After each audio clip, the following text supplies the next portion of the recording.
Everybody needs a lot more spending power.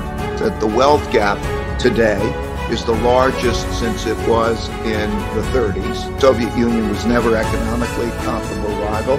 How are we going to get there?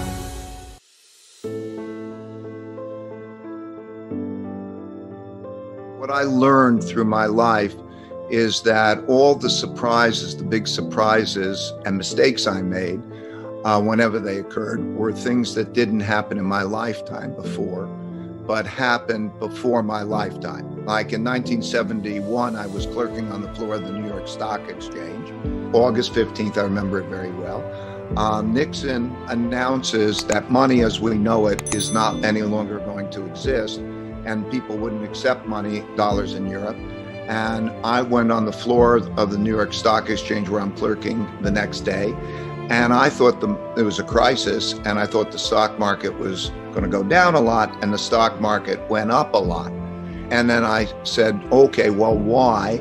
And I studied history, and I studied devaluations, and I studied that the exact same thing happened on March 5th, 1933, with Roosevelt's move, and I understood when you devalue, you reflate, and it has this positive effect on that. So what's happened recently is that I've observed three big things that are going on that haven't happened in our lifetimes, and that they're big, big, big things.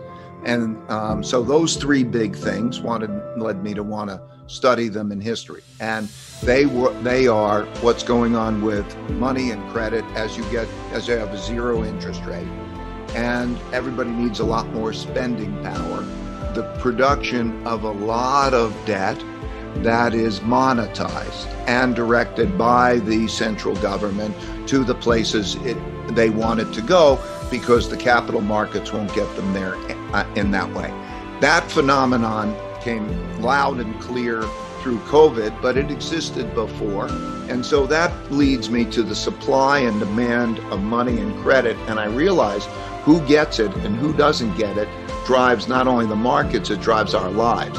So that's one.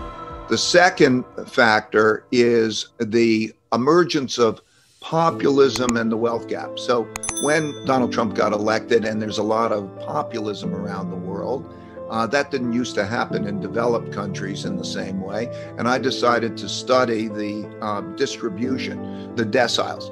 So I took the bottom 60% of the population, and I looked at those conditions and so on. And I realized that the wealth gap today is the largest since it was in the 30s. Again, the monetary policy I'm talking about, last time that happened, zero interest rates, a lot of monetization, 1930 to 45 period.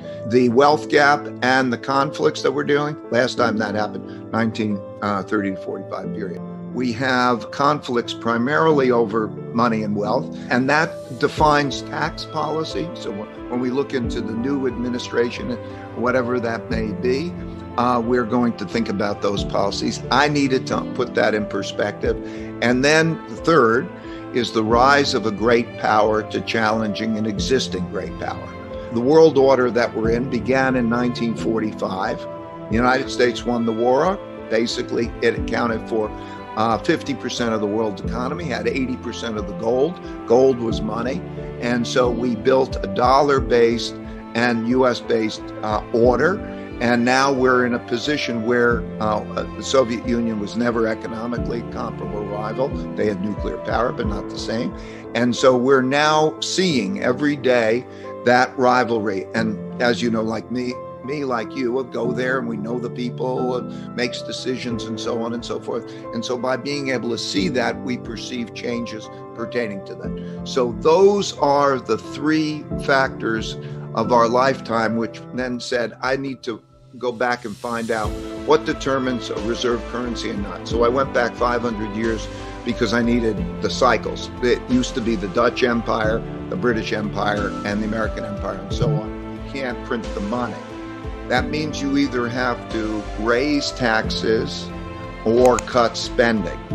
And history has shown in these empires, all that causes civil wars. That causes great conflicts, because those who are being taxed, taxes has raising taxes and or cutting spending has been all through these empires, and I've studied I don't know how many over a long period of time, the number one reason that you have civil wars.